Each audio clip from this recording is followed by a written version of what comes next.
bien qu'aujourd'hui, plusieurs volets. Premièrement, c'est clair comme l'eau de roche qui privatisation, puis mettre de côté jusqu'à l'élection.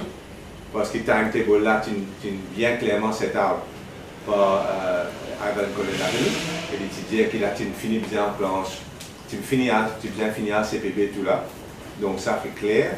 Et clair aussi que l'augmentation finit annulée, mais qu'il finit annulée par un colorable device d'un transfert de 900 millions de roupies qui, le ministre des Finances, pas fin deny, mais pas finalement aussi en secret à la fin de l'année financière pour qui faire ce capital expenditure paraître joli, pour qui faire, on dirait, une casse-paquet terrible, d'une dépense beaucoup cash flow, capital expenditure, c'est-à-dire investir dans le pays, il met 2 milliards de roupies, fausse dans le National Environment Fund, il met 900 millions de roupies, fausse dans compte CWA, tout ça pour dépenser l'année prochaine, mais si vous dépensez l'année prochaine, les règles de la bonne gouvernance disent que vous tirez dans le budget l'année prochaine.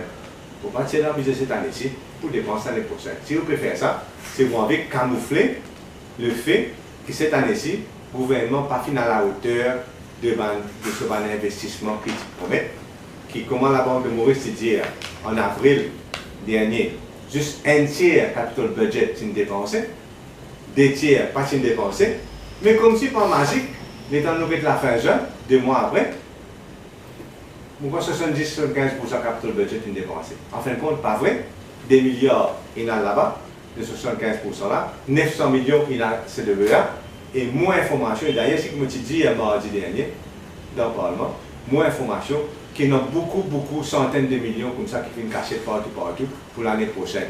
Ça veut dire l'année prochaine, le gouvernement paraît que casse-paquet, tout ça casse qui finit transféré à la dernière minute. Donc, si je suis patient aux affaires, je ne vais pas soulever ça. On soulève ça là dans PNQ. Ivan concédé que c'est le cas. 900 millions de roupies, c'est pas un petit casse. Amener contribuable qui fait un transfert dans ces deux-là. Peut faire quoi? Une fin magique pour gagner une augmentation de prix. Ce n'est pas du tout le cas.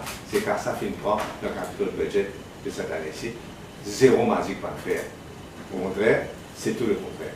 Mais en tout cas, vous pensez que la presse, l'opposition, disait prend crédit, le leader de l'opposition aussi, pour ne pas gagner l'augmentation CWA, pour ne pas gagner privatisation CWA. Un petit point de presse rapide. Premièrement, je confirme que dans la semaine prochaine, vous pouvez écrire à IMF concernant les emprunts qui passent dans la dette publique par le gouvernement, par un colorable device qui peut passer ça devant une compagnie et en dehors du budget. Et donc, mon intention d'écrire à ce M. Selassie là, comme je l'ai dit dans mon discours, et nous souhaiter après qu'il réponse, à savoir que la Grèce, par exemple, a caché pendant très longtemps cette dette publique, jusqu'à ce que ça devienne insoutenable, et c'est aujourd'hui, 8 ans après, que la Grèce peut sortir depuis dans ICU. Et donc c'est extrêmement grave, la dette publique, il y a un fardeau pour la population, nous pouvons écrire à IMF.